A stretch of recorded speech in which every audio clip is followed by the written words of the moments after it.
Mookkannoor service സഹകരണ bank number E62 നിക്ഷേപ സംരക്ഷണ സമിതിയുടെ പ്രസിഡൻ്റാണ് P O Mathai. Secretary James KS, committee അംഗം വൈസ് പ്രസിഡന്റ് MP വർഗീസ് എന്നിവരാണ് ഈ പത്രസമ്മേളനത്തിൽ പങ്കെടുക്കുന്നത്. ഞങ്ങൾ മൂക്കന്നൂർ സർവീസ് സഹകരണ ബാങ്ക് നമ്പർ E62 1960 ആരംഭിക്കുകയും ഇപ്പോൾ അതിന് ഏകദേശം 12,000-ഓളം മെമ്പേഴ്സ് ഉണ്ട്. ഒരു ഘട്ടത്തിൽ ഇതിൻ്റെ നിക്ഷേപം 250 കോടിയോളം ഉണ്ടായിരുന്നു. പിന്നീട് 2014 മുതൽ 2024 വരെയുള്ള കാലഘട്ടം കൊണ്ട് ഈ ബാങ്ക് അതിൻ്റെ നിക്ഷേപകർക്ക് പണം തിരികെ കൊടുക്കാൻ പറ്റാത്ത വിധത്തിൽ ഒരു കീഴോട്ട് പോയൊരു സ്ഥിതിവിശേഷം ഉണ്ടായിട്ടാണ്. ഇപ്പോൾ സ്ഥിതിവിശേഷം എന്താണെന്ന് വെച്ച് കഴിഞ്ഞാൽ പ്രതിദിനം 2,000 രൂപ വെച്ച് നിക്ഷേപകർക്ക് കൊടുത്തു പോന്നിരുന്നത് കുറച്ച് ആഴ്ചയിൽ അത് 5,000 ആക്കി. അത് വീണ്ടും കുറച്ച് ഇപ്പോൾ 2,000 രൂപ വെച്ചാണ് കൊടുക്കുന്നത്. അതും എല്ലാവർക്കും ലഭ്യമാകാത്ത ഒരു സ്ഥിതിവിശേഷമുള്ള ഈ സ്ഥിതിവിശേഷത്തിലേക്ക് നയിച്ചത് 2014-19 കാലഘട്ടത്തിലും 2019-24 കാലഘട്ടത്തിലും ഇതിൻ്റെ പ്രസിഡൻ്റായിരുന്ന ശ്രീ KP ബേബി അവർകളാണ്. അദ്ദേഹത്തിൻ്റെ കാലത്ത് കൊടുത്ത വായ്പകളെല്ലാം തന്നെ മതിയായ സെക്യൂരിറ്റി കൂടാതെയും റിയൽ എസ്റ്റേറ്റ് വിഭാഗങ്ങൾക്കായിട്ടും കൊടുത്തത് വഴി തിരിച്ചടവില്ലാത്തൊരു സാഹചര്യം ഉണ്ടായി. ഒരു വ്യക്തിക്ക് സ്വന്തം നിലയിലും 48 മറ്റംഗങ്ങളെ ബിനാമിയാക്കിക്കൊണ്ട് 18 കോടി പരം രൂപ വായ്പ കൊടുത്തിട്ടുണ്ട്. മറ്റൊരു വ്യക്തിക്ക് തൻ്റെ പേരിലൊരു വായ്പയും മറ്റ് 28 ബാങ്കുകളുടെ പേരിൽ ബിനാമിയായിട്ട് വായ്പ എടുത്തിട്ടു. ഈ വായ്പകളിലൊന്നും ഇപ്പോൾ ഒരു സംഖ്യയും തിരിച്ചു വരുന്നില്ല. അടുത്ത കാലത്തായിട്ട് ഇവിടെ ലേലം നടക്കുകയുണ്ടായി. ഈ ബാങ്കിൻ്റെ ചരിത്രത്തിൽ തന്നെ ആകെ നടന്നിട്ടുള്ള ലേലം എന്ന് പറയുന്നത് 4 അതിൽ ആകെ ഈ ബാങ്കിന് കിട്ടേണ്ട കാശ് എന്ന് പറയുന്നത് സംഖ്യ എന്ന് പറയുന്നത് 2,03,00,000 രൂപയാണ്. ആയതിൽ പിരിഞ്ഞു കിട്ടിയത് 56,90,000 രൂപയാണ്. 1,46,10,000 രൂപ ഈ 4 വായ്പാ കുടിശ്ശികളിൽ നിന്നും ഇനി പിരിഞ്ഞു കിട്ടാനുണ്ട്. അതുപോലെയാണ് മൊത്തത്തിൽ എല്ലാ സെക്യൂരിറ്റികളുടെയും നില. അപ്പോൾ ഈ സാഹചര്യം കണ്ടെത്തിയതിനെ തുടർന്നാണ് ഞങ്ങൾ ഇങ്ങനൊരു സമിതി രൂപീകരിച്ച് പ്രവർത്തനം ആരംഭിച്ചത്. മുഖ്യമന്ത്രി തുടങ്ങിയ നേതാക്കൾക്കും സഹകരണ വകുപ്പിലെ രജിസ്ട്രാർ, ജോയിൻറ്റ് രജിസ്ട്രാർ എറണാകുളം ജില്ല, ഇവർക്കൊക്കെ ഞങ്ങൾ പരാതി അയച്ചു. അപ്പോൾ അവരെന്ന് പറയുന്നത് വെച്ച് കഴിഞ്ഞാൽ ഇപ്പോൾ ഒരു ഇവർക്കെതിരെ നടപടികൾ എടുക്കാൻ വേണ്ടി 68(1) പ്രകാരമുള്ള നടപടി സ്വീകരിക്കാൻ വേണ്ടി ശ്രമിച്ചപ്പോൾ ബാങ്കിൻ്റെ പണം എടുത്ത് 3,05,000 ചെലവ് ചെയ്ത് ഇവരത് ബ്ലോക്ക് ചെയ്ത് സ്റ്റേ വാങ്ങിയിരിക്കുകയാണ്. ആ സ്റ്റേ നീങ്ങാതെ ഇനി ഒന്നും സംഭവിക്കില്ല എന്നുള്ള നിലയിലാണ് സഹകരണ വകുപ്പ് രജിസ്ട്രാർ നമുക്ക് തന്നിരിക്കുന്ന വിവരം. ആ കേസിൽ ഇപ്പോൾ നമ്മൾ ഈ സമിതിയുടെ 2 നിക്ഷേപകരെ, സാംഗങ്ങളായ 2 നിക്ഷേപകരെ കക്ഷി ചേർത്തും കൊണ്ട് ആ പെറ്റീഷനിൽ നമ്മൾ കക്ഷിയായിട്ടുണ്ട്. ഇത് സ്റ്റേ തള്ളി തുടർ നടപടി എടുക്കാത്ത പക്ഷം സംഘത്തിന് അല്ലെങ്കിൽ ബാങ്കിന് പിരിഞ്ഞു കിട്ടേണ്ടുന്ന സംഖ്യകൾ പിരിഞ്ഞു കിട്ടാനുള്ള സാധ്യത കുറവാണ്. അവരിൽ നിന്ന് ഈടാക്കേണ്ടതായിട്ടുള്ള ഒരു സ്ഥിതിവിശേഷം ഉള്ളതായിട്ടുള്ള സ്ഥിതിയാണ് ഇപ്പോൾ നിലവിലുള്ളത്. ആ സാഹചര്യത്തിലാണ് ഇപ്പോൾ ഈ നടക്കുന്നത്. ഇതേ തുടർന്ന് ഞങ്ങൾ ഈ വരുന്ന തിങ്കളാഴ്ച ഒക്ടോബർ 27 തിങ്കളാഴ്ച രാവിലെ 10:30 ഒരു പ്രതിഷേധ ധർണ മൂക്കന്നൂർ സർവീസ് സഹകരണ ബാങ്കിൻ്റെ മുന്നിൽ സംഘടിപ്പിച്ചിട്ടുണ്ട്. അതിൽ വിവിധ രാഷ്ട്രീയ സാമൂഹിക നേതാക്കൾ പങ്കെടുത്ത് സംസാരിക്കുന്നുമുണ്ട്. നിക്ഷേപകരുടെ സംരക്ഷണത്തിന് വേണ്ടി ആവശ്യമായ മേലധികാരികളുടെ ശ്രദ്ധയും ഇടപെടലും ഉണ്ടായി ഈ കാര്യങ്ങൾ പരിഹരിക്കാനുള്ള വരുത്താൻ വേണ്ടിയിട്ടാണ് ഞങ്ങൾ ഈ ശ്രമം നടത്തുന്നത്. സംരക്ഷണ സമിതി ഞങ്ങൾ ആരംഭിച്ചത് തന്നെ ഈ നഷ്ടപ്പെട്ടിരിക്കുന്ന, ഒത്തിരിയേറെ കഷ്ടപ്പെട്ട് ബാങ്കിൽ പണം നിക്ഷേപിച്ചവരുടെ പണം തിരിച്ചു കിട്ടുന്നതിന് വേണ്ടി നിയമ നടപടികൾ സ്വീകരിക്കുക എന്ന ലക്ഷ്യത്തിൽ തന്നെയാണ്. ഇത് വളരെ നല്ല രീതിയിൽ പ്രവർത്തിച്ചുകൊണ്ടിരുന്ന ഒരു കോപ്പറേറ്റീവ് സൊസൈറ്റിയാണ്. അതിന് ഇതുപോലെ ഭരണത്തിലിരുന്ന രണ്ട് ടേമായിട്ട് 2014, 19, 24 കാലഘട്ടങ്ങളിൽ ഇരുന്ന ഭരണസമിതിയും അന്നത്തെ സെക്രട്ടറി MP ചെറിയാച്ചനും കൂടി നടത്തിയ ബിനാമി ഇടപാടുകളുടെ പരിണത ഫലമാണ് ഇപ്പോൾ ഈ സൊസൈറ്റി നേരിട്ടുകൊണ്ടിരിക്കുന്നത്. ആയതുകൊണ്ട് അതിനെതിരെ നടപടി സ്വീകരിക്കണമെന്ന് പറഞ്ഞ് ഞങ്ങൾ 21 പേര് അങ്കമാലി പോലീസ് സ്റ്റേഷനിൽ പരാതി നൽകുകയും എന്നാൽ നാളിതുവരെ അതിന് FIR ഇടാൻ അവർ തയ്യാറായിട്ടില്ല എന്നുള്ളതാണ് സത്യം. ഇതിലെല്ലാം ഒരു നടപടി ഉണ്ടാകണം എന്ന ഉദ്ദേശത്തോടെയാണ് ഞങ്ങൾ 27-ാം തീയതി തിങ്കളാഴ്ച 10:30-ക്ക് കോപ്പറേറ്റീവ് ബാങ്കിൻ്റെ മുമ്പിൽ ഒരു ധർണ സംഘടിപ്പിക്കുകയും അതിൽ കഴിയുന്നത്ര ആളുകളെ പങ്കെടുപ്പിച്ചുകൊണ്ട് ഈ പ്രസ്ഥാനത്തിന് ഇതിലൂടെ പണം ഇതിലെ നിക്ഷേപകർക്ക് കിട്ടുന്നതിനുള്ള നടപടികൾ സ്വീകരിക്കുന്നതിന് വേണ്ടിയിട്ടുള്ള ഒരു സമ്മർദ്ദം എന്ന രീതിയിലാണ് ഞങ്ങൾക്ക് നടത്താനായിട്ട് ഉദ്ദേശിക്കുന്നത്.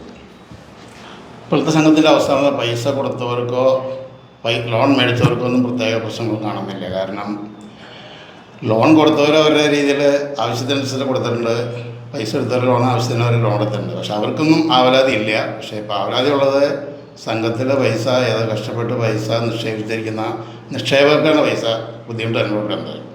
കാരണം ദിവസവും രാവിലെ സംഘത്തിൽ വന്ന് ഒത്തിരി പേര് വന്നേക്കും. ആദ്യമൊക്കെ കുറച്ച് കൊടുത്തിരുന്നത്, പിന്നെ ഇപ്പോൾ ടോക്കൺ സമ്പ്രദായമാക്കി. ആ സമ്പ്രദായത്തിൽ കിട്ടുന്ന സ്ഥിതിക്ക് ലക്ഷങ്ങൾ നിക്ഷേപിച്ചവർക്കാണ് ഈ 2000 ഒക്കെ കിട്ടുന്നുള്ള സാധ്യത. അതായത് മക്കളുടെ വിദ്യാഭ്യാസത്തിന് വേണ്ടിയിട്ട്, ആശുപത്രി ചിലവിന് വേണ്ടിയിട്ട്, കല്യാണ ആവശ്യങ്ങൾക്ക് വേണ്ടിയിട്ട്, ഇങ്ങനെ പല ആവശ്യങ്ങൾക്കും വേണ്ടിയിട്ട് ഓരോരുത്തർ കഷ്ടപ്പെട്ട് പൈസ നിക്ഷേപിച്ചിരിക്കുന്നതാണ്. അതിൻ്റെ പലിശ പോലെ ചോദിക്കാൻ ചെന്ന സമയത്ത് നമുക്ക് പലിശ പോലെ കിട്ടാത്തൊരു സാഹചര്യമാണ് ഇപ്പോൾ നിലവിലിരിക്കുന്നത്. അത് പറയുന്നത് വെച്ചിട്ടുണ്ടെങ്കിൽ അവർ പറയുന്നത്, നമ്മൾ അപേക്ഷ കൊടുത്തപ്പോൾ പറയുന്നത് പൈസ വരുന്നതിനനുസരിച്ച് തരാമെന്ന് പറയുന്നു.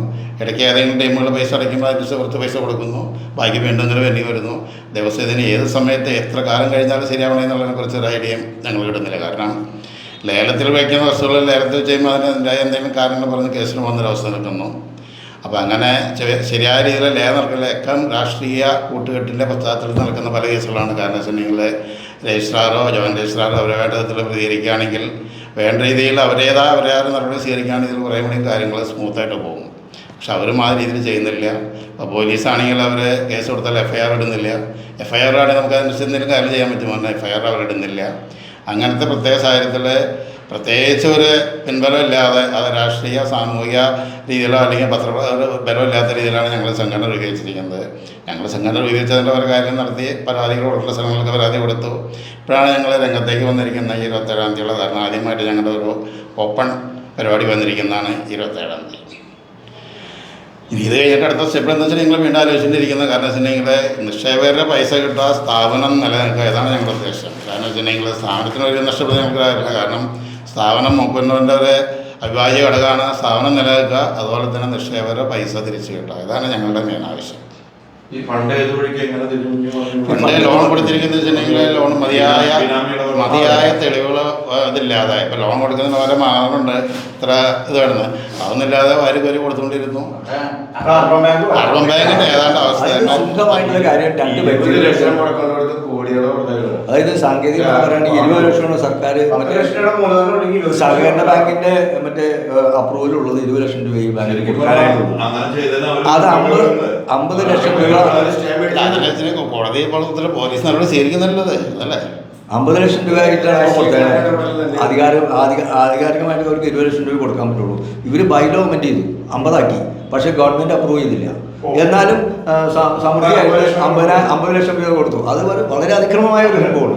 മാത്രമല്ല ഈ പറയുന്ന കാശുകൾക്ക് അഡിക്വേറ്റ് സെക്യൂരിറ്റി, മതിയായ ഈടോ ജാമ്യമോ സ്വീകരിക്കാതെയാണ്. ഇപ്പോൾ എന്താ വെച്ച് കഴിഞ്ഞാൽ ശരിക്കും പറഞ്ഞു കഴിഞ്ഞാൽ ഈ കച്ചവടം നടക്കുന്നത് അന്ന് ബിനാമികൾക്കാണ് കൊടുത്തത്. വെച്ച് കഴിഞ്ഞാൽ 48 ബിനാമിയും ഒരു വ്യക്തിയും കൂടിയാണ്. അത് റിയൽ എസ്റ്റേറ്റിലേക്കാണ് പണം അന്ന് ചോർത്തിയത്.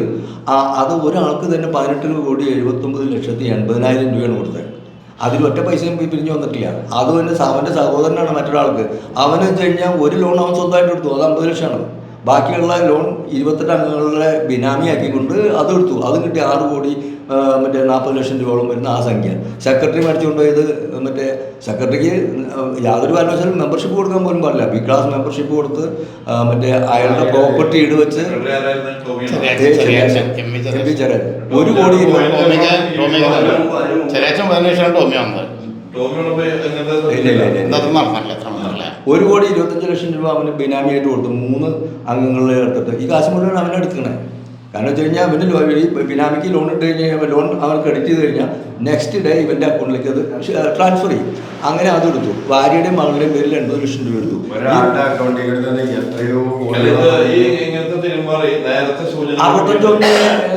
റിപ്പോർട്ടുണ്ട്. ആ റിപ്പോർട്ട് സൂചന കിട്ടിയിരുന്നത്